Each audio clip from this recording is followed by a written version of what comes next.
Peace, power, and profit, everyone. Good morning, grand rising, all that good stuff. All right, so I'm gonna be doing earnings calls today. Dick Sporting Goods had earnings yesterday. Foot Locker had earnings today. Um, and we're gonna listen to what they have to say about uh their guidance going forth. If you heard about Dick's earnings yesterday, they did not do well. They slashed guidance because of a lot of theft and crime related activity. Uh, is really being a problem with retailers right now. So from Home Depot to Walmart, Target, and a host of others, they all have the common theme on theft theft over products. I'm sure y'all probably seen or heard about uh the kids in Memphis, raiding Nike's warehouse. Some of the containers, they stole up to $400,000 worth of shoes, worth of Nike product. So this is a serious issue that retailers are dealing with. And Foot Locker had earnings today discussing the same thing. So we're going to listen to their earnings call to see what they thinking going forward on the back half of 2023 and then going into 2024. So we're going to start out with Dick's Sporting Goods first, and then I'll just do one by one after. So sit back and relax and enjoy the show. Thank you for tuning in. Make sure to like, subscribe, share, and express your comments. All right, give me 1 second.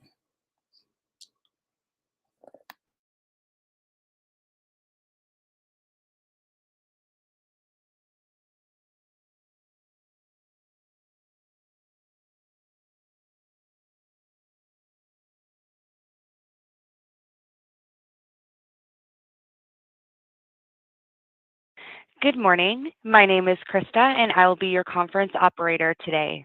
At this time, I would like to welcome everyone to the Dick's Sporting Goods second quarter 2023 earnings conference call. All lines have been placed on mute to prevent any background noise, and after the speaker's remarks, there will be a question and answer session. If you would like to ask a question during this time, simply press star followed by the number one on your telephone keypad. And if you would like to withdraw your question, again, press the star followed by the number one. Thank you. Nate Gilt, Senior Director of Investor Relations, you may begin your conference. Good morning, everyone, and thank you for joining us to discuss our second quarter 2023 results. On today's call will be Lauren Hobart, our President and Chief Executive Officer, and Navdeep Gupta, our Chief Financial Officer. A playback of today's call will be archived on our investor relations website, located at investors.dicks.com for approximately 12 months. As a reminder, we will be making forward-looking statements, which are subject to various risks and uncertainties that could cause our actual results to differ materially from these statements. Any such statements should be considered in conjunction with cautionary statements in our earnings release and risk factor discussions in our filings with the SEC, including our last annual report on Form 10-K and cautionary statements made during this call. We assume no obligation to update any of these forward-looking statements or information. Please refer to our investor relations website to find the reconciliation of our non-GAAP financial measures referenced in today's call. And finally, for your future scheduling purposes, we are tentatively planning to publish our third quarter 2023 earnings results on November 21st, 2023. With that, I will now turn the call over to Lauren. Thank you, Nate, and good morning, everyone. We are pleased with our strong sales performance for the second quarter. Total sales increased 3.6% to $3.22 billion, and our comp sales increased 1.8%, driven by robust transaction growth. We continue to gain market share, demonstrating that athletes throughout the country are increasingly relying on Dick's to meet their needs. Within the quarter, sales accelerated significantly in July when the back-to-school season kicked off and when we opened our newest House of Sport location. For the full year, we remain confident in delivering comparable store sales in the range of flat to positive 2%, unchanged from our prior outlook. With this context, I want to take a moment to address our second quarter profitability and our revised 2023 EPS outlook. While we delivered double-digit EBT margin of 10.1%, our second quarter profitability was short of our expectations. This was primarily due to lower gross margin, which, while still significantly above pre-COVID levels, was lower than originally anticipated. Two key factors impacted our second quarter gross margin relative to our original expectations. The first was the impact of higher inventory shrink. Organized retail crime and theft in general is an increasingly serious issue impacting many retailers. Based on the results from our most recent physical inventory cycle, the impact of theft on our shrink was meaningful to both our Q2 results and our go-forward expectations for the balance of the year. We are doing everything we can to address the problem and keep our stores, teammates, and athletes safe. And second, beyond shrink, we also took decisive action on excess product, particularly in the outdoor category, to allow us to bring in new receipts and ensure our inventory remained vibrant and well-positioned. Keeping our inventory fresh is one of our key operating philosophies, and we're pleased that our inventory was down 5% at the end of the quarter. Our revised 2023 non-GAAP EPS guidance of $11.50 to $12.30 takes into account our Q2 results, as well as our latest views on gross margin for the back half of the year, including higher levels of shrink. It's important to note we remain very confident that we still expect gross margin to increase for the full year compared to 2022, which includes a significant increase in the back half. To say our future is bright would be an understatement. The enthusiasm we have for our business and the confidence we have in our long-term growth opportunities have never been stronger. We're making transformative investments so that we're well-positioned to continue gaining share and extending our leadership in a fragmented $140 billion industry. Following our tremendous success over the last several years, we are laser-focused on capitalizing on our most significant growth opportunities. We're doing extensive work to determine how best to optimize our business going forward to capture that growth. This includes better aligning our talent, organizational design, and spending in support of our most critical strategies, while also streamlining our overall structure and costs. Navdeep will share more details about our plans and the associated charges we anticipate related to this business optimization in his remarks. Innovating within the omnichannel athlete experience is at the heart of our growth strategies, and our newest DICK'S concepts have proven to be tremendously successful and are a key part of our future. First, DICK'S House of Sport is yielding powerful results. During Q2, we're excited to have opened 7 new locations, and earlier this month, we opened 2 additional locations. I've had the opportunity to visit many of these stores in recent months, and I left each visit proud of our team and inspired by the athlete experience they're providing. These stores are doing incredibly well, and during July, delivered strong double-digit comp growth compared to their prior combo store locations with the same square footage.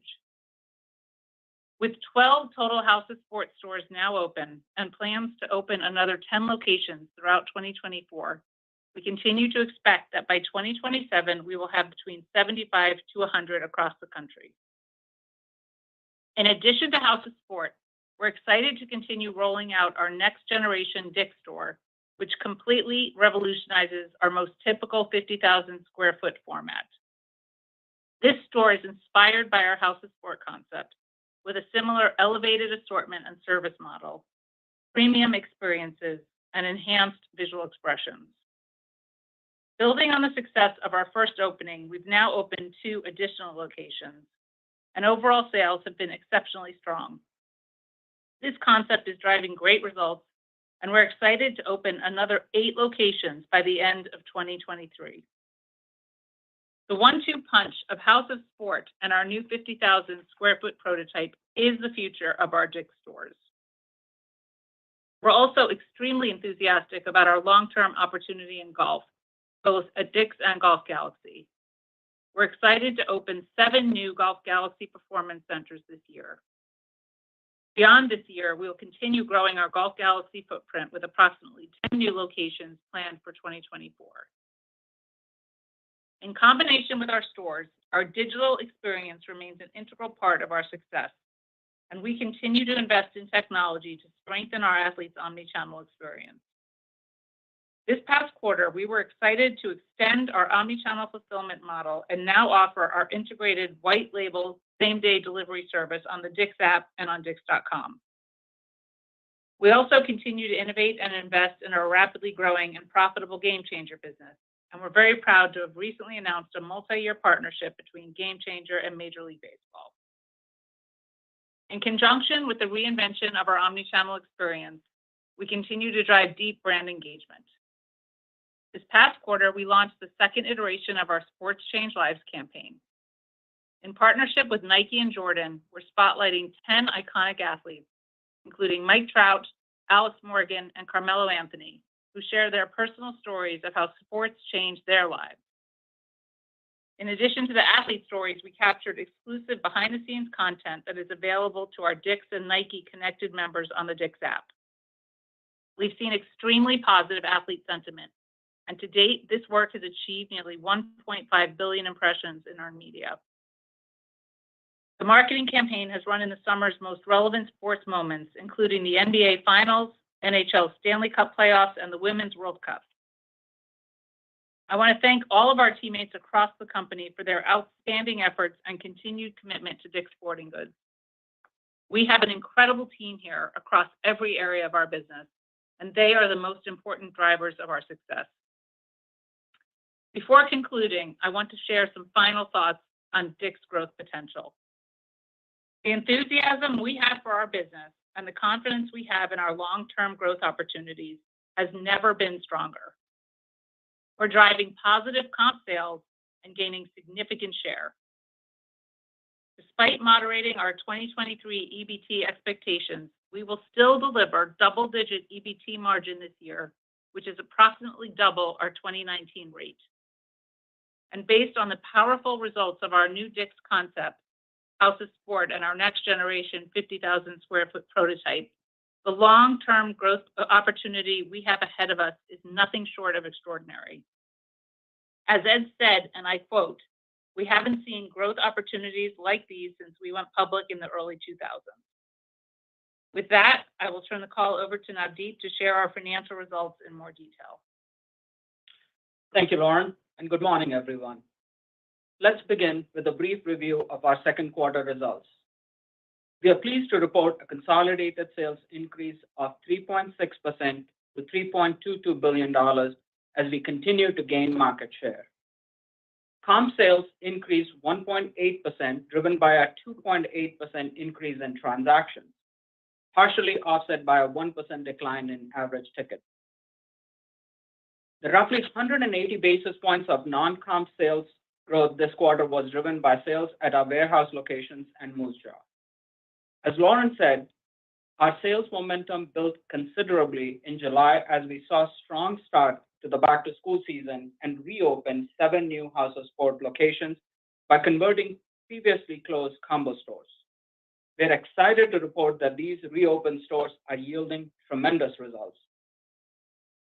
In terms of category performance, footwear and team sports did extremely well. In apparel, we continued to gain significant share and saw strength across key brands, including Nike and our flagship vertical brands. Gross profit in the second quarter was $1.11 billion, or 34.42% of net sales, and declined 161 basis points compared to last year. This decline was driven by lower merchandise margin of 254 basis points. As Lauren discussed, we took decisive actions on excess product, particularly in the outdoor category, to keep our inventory well positioned. In addition, we experienced a meaningful headwind from higher than expected shrink, which represents a third of our merchandise margin decline. This was partially offset by lower supply chain costs, which leveraged 115 basis points. SG&A expenses were $775.6 million, or 24.06% of net sales. SG&A dollars increased $118.2 million and deleveraged 294 basis points compared to last year. This deleverage was planned and was driven by three key factors. First, we continue to invest in our hourly wage rate, talent, and technology to create a better athlete experience, including elevating our service levels in store. These investments drove approximately 100 basis points of deleverage.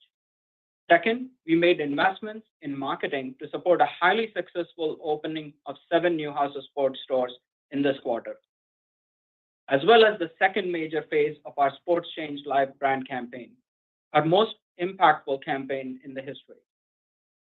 Our marketing investments drove approximately 70 basis points of deleverage. And third, we saw approximately 70 basis points of deleverage due to the net expense increase from the changes in the investment values of our deferred compensation plan, which is fully offset in other income. Lastly, it's worth noting that our Q2 SG&A included a full quarter of expenses associated with our recent Moose Jaw acquisition. Pre-opening expenses were $22.1 million, an increase of $18.3 million compared to the same period last year. This increase was in support of our 7 House of Sport conversions, including advertising expense to support the opening. Interest expense was $14.4 million, and decrease of $11.1 million compared to the same period last year. This decrease was primarily due to the inducement charges incurred in the prior year related to the exchange of our convertible senior notes and interest expense savings this year from the retirement of these notes. Other income totaled $28.5 million compared to the expense of $7.4 million in the same period last year. This $35.9 million increase in income was driven by $14.9 million increase in our interest income as a result of higher average interest rates on our cash and cash equivalents. Other income also included the $20.9 million expense reduction from changes in our deferred compensation plans, which fully offsets the SG&A expense increase I mentioned earlier. EBT was $325.9 million, or 10.1% of net sales. This compares to an EBT of $427.3 million, or 13.73% of net sales in 2022. In total, we delivered earnings per diluted share of $2.82. This compares to a non-GAAP earnings per diluted share of $3.68 last year. Now looking to our balance sheet, we ended Q2 with approximately $1.9 billion of cash and cash equivalents and no borrowings on our $1.6 billion unsecured credit facility. Our quarter-end inventory levels decreased 5% compared to Q2 of last year. Our inventory is well positioned for the important back-to-school season. Turning to our second quarter capital allocation, net capital expenditures were $157 million, and we paid $84 million in quarterly dividends. We also repurchased 1.6 million shares of our common stock for $202.7 million at an average price of $129.14. Thus far this year, we have repurchased a total of $260.4 million worth of our stock. Now turning to our outlook for 2023. We are reaffirming our expectations for comparable store sales to be in the range of flat to +2%. We continue to be measured in our expectation, considering the continued macroeconomic uncertainties, including upcoming resumption of student loan repayments. At the midpoint of this range implies our back half comp will be approximately flat, which is on top of a comp increase of approximately 6% in the same period last year. Including the 53rd week, we expect roughly 250 basis points of non-comp sales growth for the full year. As a result of our Q2 performance and our latest views on gross margin for the back half, we now expect non-GAAP earnings per diluted share to be in the range of $11.50 to $12.30, compared to our prior expectation of $12.90 to $13.80. This continues to include approximately 20 cents coming from the 53rd week. At the midpoint, non-GAAP EBT margin is expected to be approximately 10.2% compared to our prior expectation of 11.6%. Despite moderating our expectations, we continue to expect improvements in gross margin for full year, which will meaningfully improve in the back half of the year as we anniversary clearance activity from the same period in 2022 and benefit from improving freight expenses. This now includes an expectation of higher shrink, which will reduce our full year gross margins by approximately 50 basis points compared to 2022, as well as a continued emphasis to keep our inventory vibrant and fresh. We also continue to expect SG&A expenses to deleverage for the full year, primarily due to the proactive investments in our growth strategy, which we expect will drive long-term sales and profitability growth. Specific to the back half, at the midpoint of our guidance, we expect SG&A to deleverage slightly over 200 basis points versus the prior year. We expect pre-opening expenses will increase for full year, with the year-over-year growth moderating in the back half. Our earnings guidance is based on an effective tax rate of approximately 21% and approximately 87 million average diluted shares outstanding, compared to a prior expectation of approximately 88 million average diluted shares outstanding. As part of the business optimization, we made the difficult decision to eliminate certain positions, primarily at our customer support center, for which we expect to incur approximately $20 million of severance expense in the third quarter. These charges were excluded from today's non-GAAP outlook. Related cost savings are expected to be largely offset by strategic talent investment over the next 12 months. While we have not committed to specific additional actions at this time, we currently expect to complete our business optimization plans during fiscal 2023, which may result in additional charges of $25 to $50 million. These potential actions were not contemplated as part of today's outlook, and any related charges will be excluded from our results on a non-GAAP basis. In addition, based on our continued confidence in our core strategies, we are maintaining our expectation for net capital expenditure of between $550 to $600 million for the year. This concludes our prepared comments.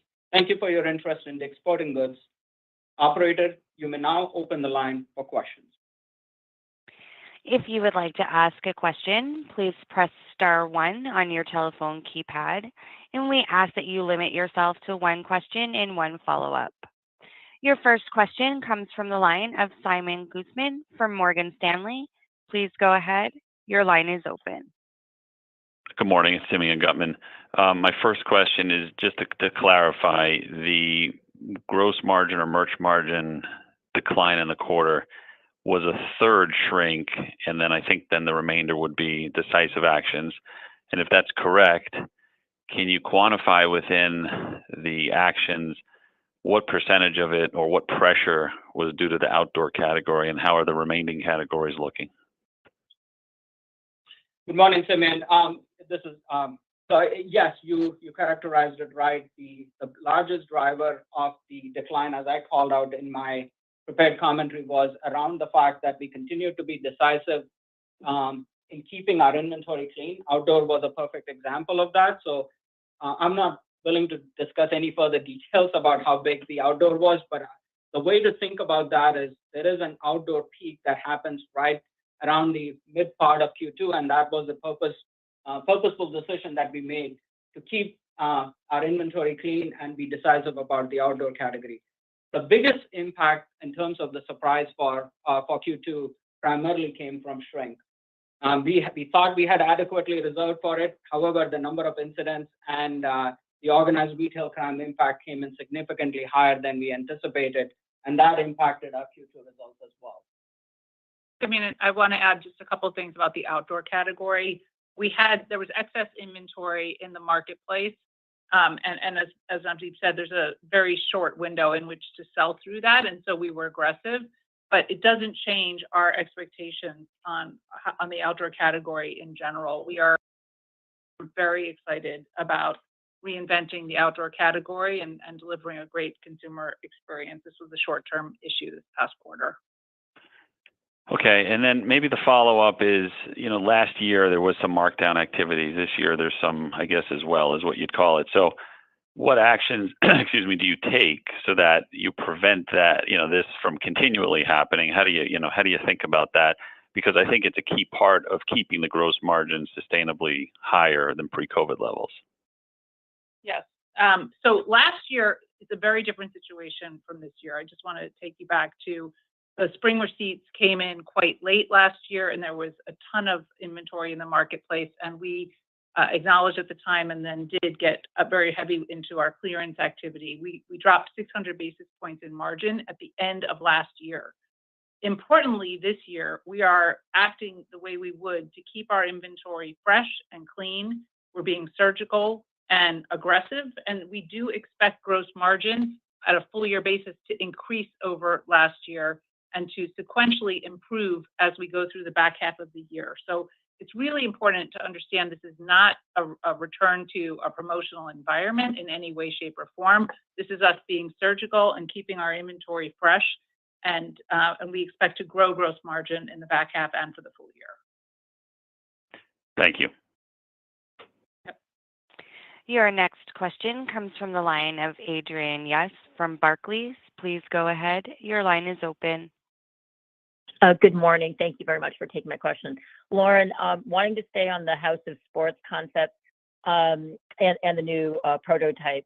At this point, I think it's helpful for us to get any kind of color on store economics, the maturation, any four-wall metric payback, but anything that you can share with us,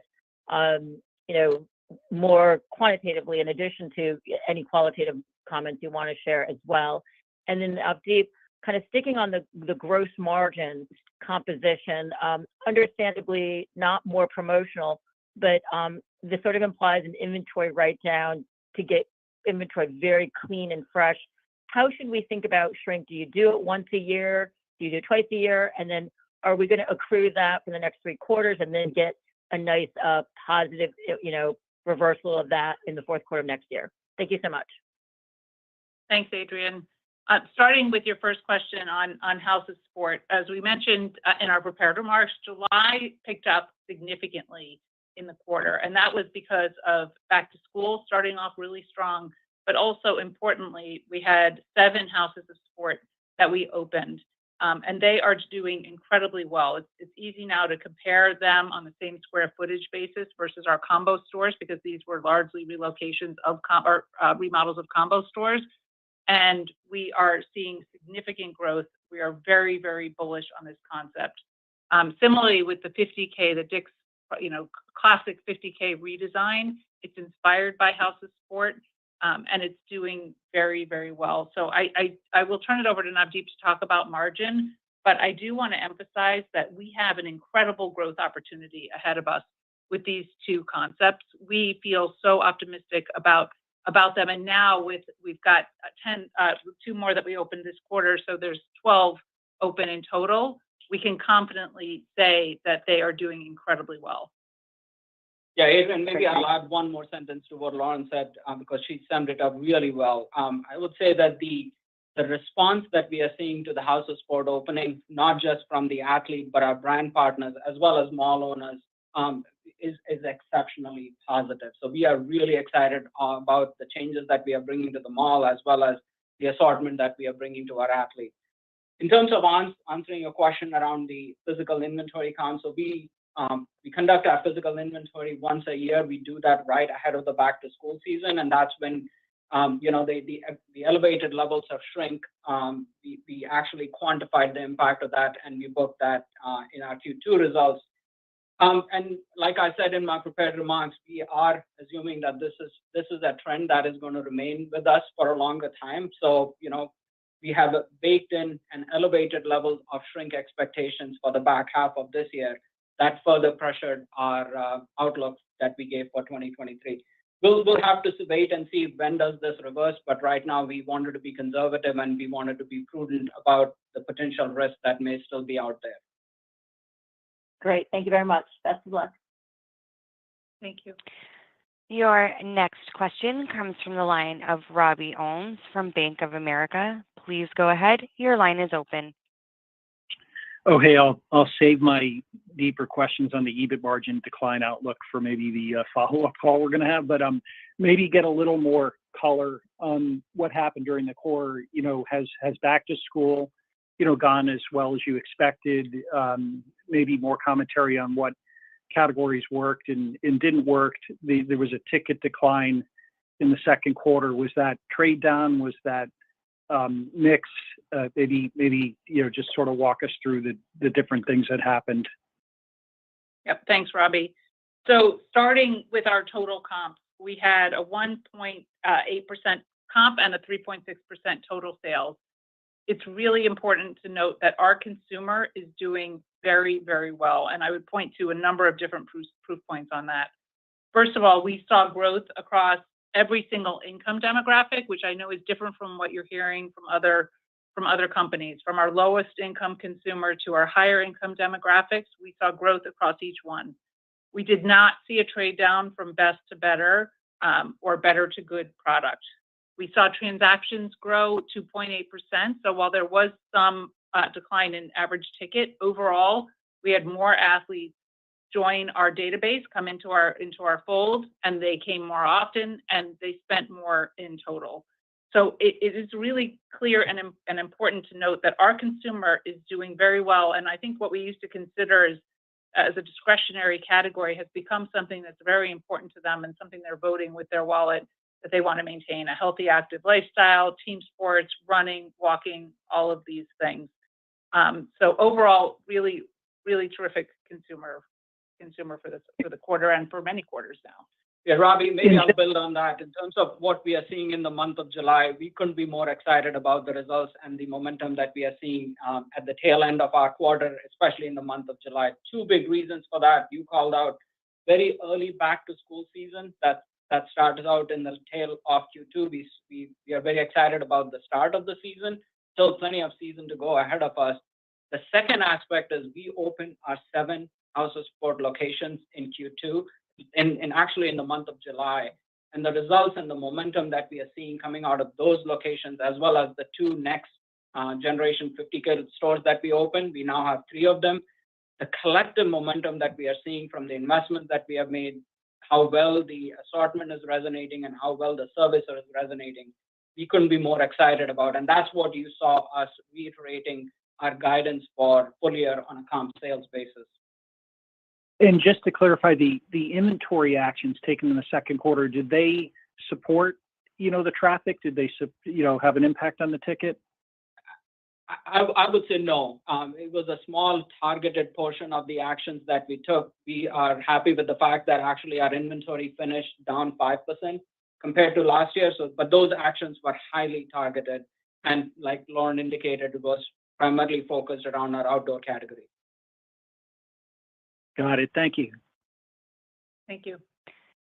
Your next question comes from the line of Kate McShane from Goldman Sachs. Please go ahead. Your line is open.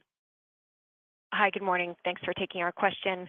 I know you flagged strength in footwear and team sports in the quarter, but sounds like apparel maybe underperformed a little bit. Is that the case? And did it have to do more with outdoor? Or was there something else there? Thanks, Kate. We saw tremendous growth in team sports and in footwear, and you're correct. Apparel did soften. The one thing I want to point out about apparel is that the softening was at an industry level. We did continue to gain market share. And importantly, our Nike apparel business was extremely positive, very strong. And our flagship vertical brands were also very strong. So we're very optimistic and bullish about apparel going forward. And I wanted to ask a question about what you guys flagged in the press release. I think Ed said in his quote about growth opportunities being the best since you've gone public in the early 2000s. We just wondered if you could drill down a little bit more on what that statement means and what the opportunities are. Yeah. So retail has increasingly become about innovation and about technology and the technological enablement of that innovation. And what we have ahead of us is completely revolutionizing retail. So our House of Sport concept, our new 50K, we're leaning into experiences, we're leaning into service. We've got fantastic assortment, and we're investing to technologically enable all of our teammates, and that's in every aspect of our business, from supply chain to e-com to how we arm our teammates and run our stores. There has not been an opportunity this notable. I have to quote Ed because I wasn't here back in the early 2000s, but since we went public, and we had so much growth ahead of us. Thank you. Your next question comes from the line of Chris Horvers from JP Morgan. Please go ahead. Your line is open. Thanks. Good morning. Just wanted to follow up on the cadence question. So you mentioned House of Sports in addition to momentum. So can you maybe parse down a little bit more the comp cadence? Is House of Sports in the comp? And maybe talk about what you saw over the season. Yeah, Chris, we saw positive comps across all the months of our quarter. And yes, to answer your question, House of Sport is in the comp base because this is a relocation of an existing store, or it's just a remodel of an existing location. In the 7 of the ones that were opened here in Q2 were remodel of our earlier Field & Stream combo locations. Understood. And then as it relates to the shrink, I'm not sure if this was touched on earlier, but it was, a third of the impact to the gross margin or the merchandise margin in the second quarter. Was there an accrual in the first quarter, just as we try to parse out, what the back half actually looks like, given that you're expecting shrink to be a 50 basis point impact for the year? Yeah, no, Chris, it's a good question. Yes, there was an incremental accrual that we had at the end of Q1 as well. However, when we physical inventoried our store ahead of the back to school season, that's where the elevated level of shrink became clear to us, and we could actually quantify that. We had been seeing the number of incidents go up, but quantification of that gets done as part of the physical inventory process. So yes, there was a headwind in Q1, and there was a catch up that you saw in Q2, and the full year expectations of 50 basis points, you should be able to quantify based on the tail of Q1, Q2, as well as the back half expectations, which are elevated compared to where we finished in Q2. Meaning that the impact in the second half is bigger than what you accrued for in the second quarter? Yes, we are expecting some level of elevated levels of shrink to continue, just being conservative and being prudent about this potential risk that we continue to see elevate. Got it. Thank you so much. Your next question comes from the line of John Kernan from TD Cowen. Please go ahead. Your line is open. Yeah, good morning. Thanks for taking my question. I have a couple here. Lauren, just on the topic of shrink, what do you think the long-term solution to this is across the sector? And do you think you're at an appropriate level of reserves as we go into next year, given what you're currently seeing? Yeah, John, as you know, shrink is an industry level problem. It's actually it's a problem for our entire country, and it's something that we all need to work together on with our partners, with our trade organizations, and with our government, honestly, to continue to address the shrink issue. We've all seen the stories, and it's quite alarming what's going on. So yes, we believe we have appropriately reserved at this point. To Navdeep's point, we've been conservative as we go into the back half, but we are going to fight to the extent we can to keep our teammates, our athletes, and our stores safe. And that's with increased security, with lock cop cameras, and working with local law enforcement and with our industry partners. Understood. Thank you. And then Navdeep, I think you said SG&A at the midpoint of the new guidance is 200 basis points of deleverage. What's changed in your thinking around SG&A as we get into the back half of the year, and as you got through Q2? The comp guidance obviously didn't change much, so but it does feel like there's more deleverage going on at this point. So maybe can you talk to that? Yeah, John, I would say there's no change in our thinking from an SG&A perspective. This is what we contemplated and actually, quite frankly, guided at the beginning of the year, that we expected SG&A to deleverage. And if you look at the back half deleverage of slightly over 200 basis points, it's actually in line with the deleverage that you saw in the first half of this year. This goes back to what Lauren talked about and what Ed has said about. We have such a significant opportunity ahead of us in terms of these growth opportunities and the investment that is required. And no different than what we guided in CapEx, the investments that we are making in our business are for driving the long-term sales and profitability growth, whether it is the technology talent, whether it is the talent within our stores and the service that we can provide, as well as making prudent investments in Game Changer platform. Those are all the examples. And so coming back to your question, our expectations continue to be in line with our previous guidance, that this is going to be an area where we'll continue to invest. I'll foreshadow, and I know this would be a question. We expect our 2024 growth in SG&A to moderate from this point, but 2023 is right in line with our expectations. Very helpful. Thank you. Your next question comes from the line of Warren Cheng from Evercore ISI. Please go ahead. Your line is open. Hey, good morning. I just wanted to clarify the delta between how much you missed your 2Q margin expectations and what you're baking in for second half headwinds incremental to 3 months ago. Can you just clarify the buckets that were unique to 2Q and first the ones that you're carrying forward into the second half? Yeah, Warren, I would say that the buckets are pretty much the same versus our original expectations. Like Lauren called out, the biggest surprise against our expectation was the elevated levels of shrink that became apparent to us when we physical inventoried the store. And we have assumed, like I said, we have assumed that this trend is not going to abate here with the physical inventory results. So we have baked in some elevated level of shrink in our back half expectation. And the second driver was the decisive action that we took to keep our inventory clean. The examples you gave of the outdoor, and we have assumed some of this moderation, some of this activity in the back half expectation as well, to continue to keep our inventory fresh and well positioned. Because the assortment that we have in our House of Sport location and our Next Gen 50K is different and is elevated, and we want to make sure we are continuously keeping our inventory clean to be able to bring in the innovation and the right assortment to be able to fuel the growth in these locations. Thanks, Navdeep. And for my follow-up, I just wanted to ask how you would, if you would step back and just gauge margins beyond this year. We're obviously in a very uncharacteristically high promotional environment. The 0 to 2 comp is clearly below what your typical leverage point would be for fixed costs.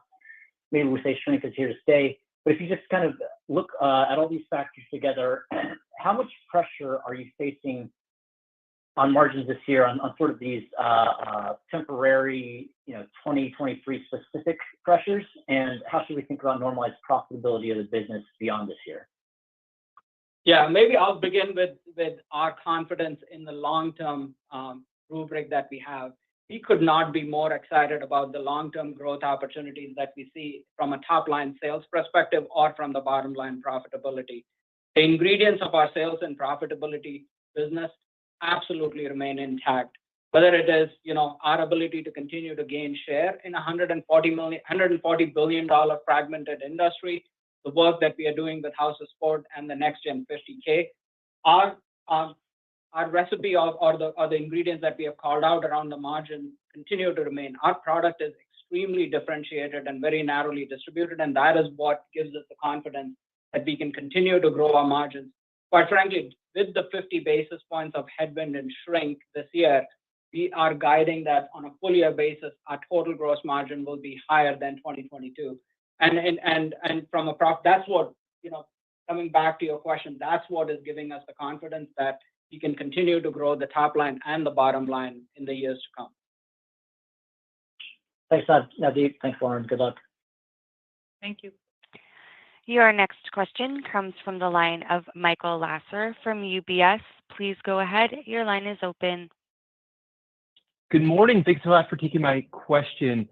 So given that the shrink impact is going to be greater in the second half, than it was in the first half, and you don't take physical inventories until what it sounds like around the middle of the year, we should anticipate that this issue of shrink is going to impact you into at least the first half of next year until you fully anniversary. Is that right? Yeah, Michael, we are revisiting our physical inventory process based on the learnings that we have had this year. So we will share more, but I don't anticipate us doing one large inventory count like we did this year. Considering that the level of risk, we may be actually be counting our stores a little bit more frequently, or at least sampling our stores to keep a close tab on the situation. Okay. And then on the House of Sport, two related questions here. Number one, how much of the SG&A growth in the last couple of quarters and really for the full year that you're expecting is related to a greater fixed cost structure, both in the stores as well as what's necessary in the customer support and store support center to continue to build out these bigger locations? And if you look at the Rochester and the Knoxville locations, which are, I believe, the first to have been opened and the longest in existence, how do the comps in the last couple of periods at those locations compare to the comps overall for the chain? Yeah, Michael, great question. First of all, let's put this in context. We only have 12 House of Sport locations. So when you think about the overall magnitude of impact on SG&A, I would say it's pretty insignificant. But the capabilities that we are building at the support center here in terms of technology and bringing in the right talent to be able to find the opportunities to grow into 2024 and 2025, that's what the business optimization exercise is about for us, is finding the right talent, resourcing appropriately, and then finding the capabilities that need to be built. So in terms of the absolute impact on SG&A from the opening of House of Sport locations, I would say it's pretty small. And to answer your question, we could not be more excited about the results that we continue to see out of our stores that have been open for some time now. And we couldn't be more excited about the overall sales and profitability results from those locations as well. Thank you and good luck. Thank you. Your next question comes from the line of Brian Nagel from Oppenheimer. Please go ahead. Your line is open. Hi, good morning. So my first question, with regard to the the inventory adjustment you took here in Q2, the outdoor product. So is just to understand this clearly, so is that product, the product that you basically wrote down, is that product now sold, or were you still anticipating selling that product, over the balance of the year? And then I guess the second question there is what we've been talking about some weakness in outdoor for a while, but what necessitated the write down now, or why'd you do it now? Yeah, thanks, Brian. So the product we got aggressive with in Q2 is sold very well, and we've moved through it such that we don't have to pack a majority of it away, and we were heading toward a place where we were going to have to do that. So we're very, very pleased with how it sold through and moving on. Why go through the product now? There's 7 peak selling weeks in the outdoor category. Obviously, the whole business is a full year business, but for the subcategories that we're talking about, there's 7 peak weeks, and so you have to strike while the iron's hot, and that's exactly what we decided to do. And again, I am very happy with that decision because it does make our inventory cleaner. We're down 5% at the end of the year, and we don't have to pack it away. Okay. And then my second question, and it's going to be maybe a little bit bigger picture, but so we're looking at the release today, and you have the inventory issue we just discussed. You have obviously the shrink issue that we've been discussing here, which is rather significant, and then you've also right sizing, to some extent your labor force. So there's a lot here happening in Q2. So the question I have is, and I get that your comments, you're still very upbeat about the longer term potential for DICK'S and the DICK'S model, but given everything we're learning today, are you taking or do you have a different perspective on the nearer term outlook for DICK'S, the underlying health of this business? Absolutely not. Absolutely not. No, I would point to We are doubling our EBT margin. Our sales are 40% higher than they were pre-pandemic. Our EPS is 3 times what it was. We have a shrink issue, and we cleaned up some outdoor inventory. We are completely confident in the future, short-term and long-term of our business. Got it. I appreciate the color. Thanks. Yep. Your next question comes from the line of Paul Lejuez from Citi. Please go ahead. Your line is open. Hey, thanks, guys. How much did the addition of the opening of the House of Sport stores move the comp in 2Q? And related to that, you also said there was a July pickup. I think you said it picked up significantly. So how much did it specifically act as a driver of July? And also, you were just talking about the outdoor promotions really moving through quickly. How much did that drive July comps? I think you said you were positive every month, but you also said July picked up very significantly, and comp was only up, 1 and change. So just want to understand that a little bit better. And then, did you not adjust any of your second half sales assumptions from having less inventory than you thought as a result of that inventory count? Thanks. Thanks, Paul. I just want to point out on House of Sport, while we're not going to get into exactly the impact in July, overall, it's really important to note that we had closed several stores. And so net, despite how great these stores did in July, it was a drain on comp in the quarter. And that's important to note. So really a tale of two cities. We closed them so that we could open them with great fanfare, which is exactly what we did with great grand openings. I'll turn it to Navdeep for the other questions. Yeah, in terms of the impact in July, like Lauren said, had we not closed these stores, our comp in Q2 would have been higher. And we saw the acceleration, and these stores grand opened literally in the last few weeks of July. So the overall impact in July, and actually, quite frankly, in Q2 is very small. And what we are excited about is the opportunity that we see now that these stores have grand opened, and the acceleration that we are seeing. And that's what gives us the excitement about the outlook that we have for the back half of this year. In terms of did we adjust any sales assumptions with the less inventory, I would say no, the inventory is pretty clean. The 5% was actually in line with where we wanted to be at the end of the quarter. So the decisive actions that we took in Q2 actually positions us well to be able to bring in the innovation and bring in the right product for the back to school season as well as the holiday season that is up upon us. Right, but don't you have a bigger shrink issue than you thought? Do you have less inventory to sell than you had previously anticipated? Well, a shrink is unfortunate, but then you make sure that you're not impacting the customer experience, and you're buying the product to be able to have the right assortment and the availability within our stores. Okay, thanks. Good luck. Thank you. Your next question comes from the line of Mike Baker from D.A. Davidson. Please go ahead. Your line is open.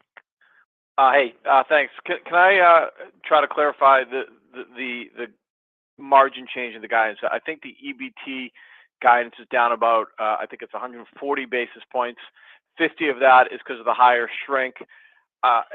What's the rest of it? Is it the combination of the markdowns that you took in the second quarter, as well as expected markdowns for the back half of the year? Because Navdeep just said that's going to linger a little bit. Are those the factors that are leading to the lower margin? Because you said sales are the same and SG&A is the same. Yeah, Mike, you're right. The change besides shrink is coming from just, we're flowing through the Q2 results, as well as keeping we moderated our merchandise margin expectations in the back half in line with the actions that we discussed here in Q2. We are just wanting to make sure that we are keeping our inventory fresh and vibrant, and want to make sure that we are positioning our growth opportunities and bringing the ability to bring in the innovation that we see in the marketplace coming down, including some of the exciting brands that are available to us now. Okay, that helps. Bigger picture question, the whole idea here is that the margins are structurally higher than they were pre-pandemic, and based on your guidance, they still will be, just less so than, maybe some people have thought. The question is this: this shrink issue, does that mean that your margins longer term are just going to be less than you would have otherwise thought prior to doing these physical inventories, in the second quarter? How much does that impact the longer term margin? Yeah, I would say the answer is yes, based on what we are able to see now, and we can't foreshadow what the shrink would look like in future. Like Lauren said, this is not just a Dick's Sporting Goods challenge. This is a collective retail challenge. So I don't know if we can foreshadow what the collective resolve of the retail community and quite frankly, community at large would be. But for now, for the near term, we do anticipate this risk will remain with us. Yeah, that said, you point out, and you're absolutely right, that our margins are structured pre-pandemic. And so we are operating in a place where they are structurally improved, significantly higher than they were pre-pandemic. And you're right, if shrink does take that down slightly, this overall story does not change. So you'd always talked about, the margins baselining, and last year it's supposed to be the baseline. Now clearly last year is not the baseline because of the shrink issue and other things. I guess, can I ask this? Is the 10.1% EBT margin this year, do you think that's the new baseline? Yeah. So go ahead, Navdeep. Yeah, no, absolutely. We absolutely believe, even if you look at the total margin for a full year, our total margins will actually be higher than 2022. So even with this headwind of shrink, our total margins will be higher. We called out that the SG&A is a planned investment, and we are expecting our SG&A growth to moderate into next year. So yeah, absolutely confident in the long-term expectations on both sales and the profitability basis. Okay, thank you very much. Thank you. Your next question comes from the line of Justin Kleber from Baird. Please go ahead. Your line is open. Yeah, thanks everyone for taking the questions. Just two clarifications. On shrink, you mentioned the 50 basis point headwind versus 22. Curious where that sits versus your pre-pandemic gross margin and shrink rate. And then secondly, Navdeep, just on the SG&A deleverage of 200 basis points across the second half, does that exclude, I assume it does, but does that exclude last year's one-time charge in 4Q related to Field & Stream? So Justin, I'll start with the shrink. It is significantly elevated versus the pre-pandemic level, the shrink. I would say we had kind of baseline closer to the pre-pandemic level late last year when we did the physical inventory of our stores. So this 50 basis points is a pretty significant acceleration from the kind of the original levels we used to be at. In terms of the SG&A deleverage, we did not have a one-time charge associated with Field & Stream, so maybe you and we can take this offline and clarify this with you. The SG&A deleverage is on an apples-to-apples basis, like we have guided to be slightly over 200 basis points for the back half of this year.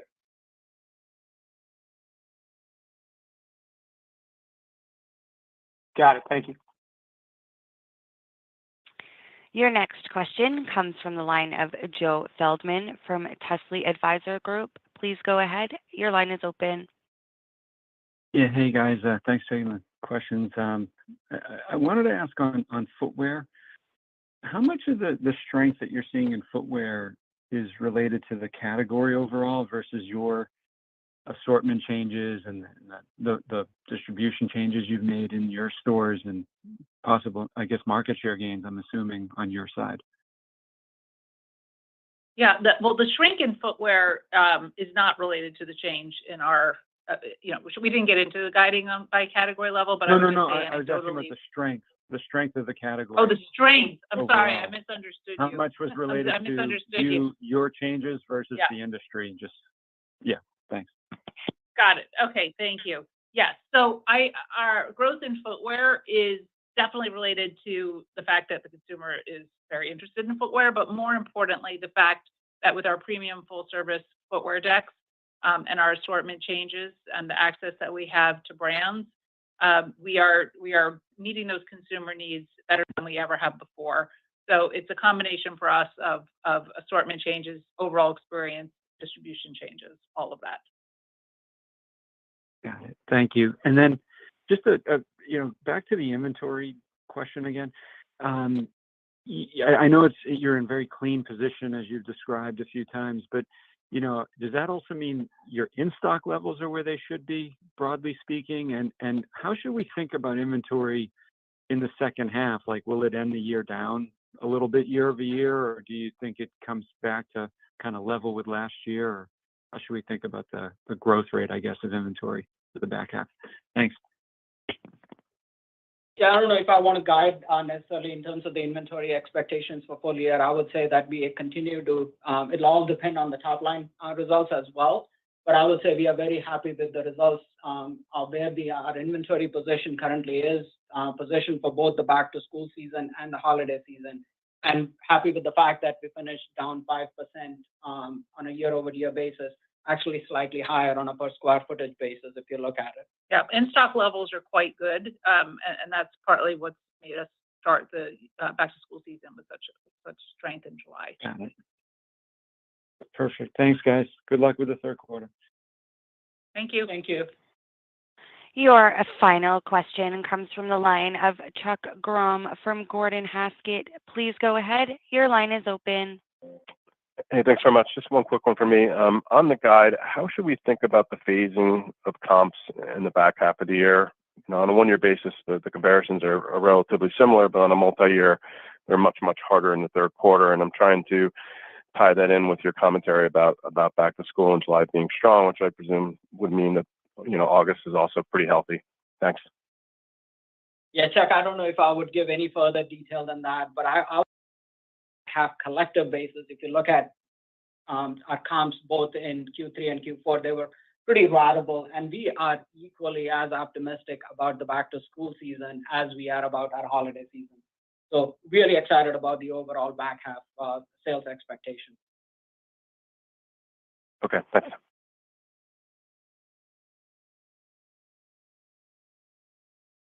Lauren Hobart, President and CEO, please go ahead with final remarks.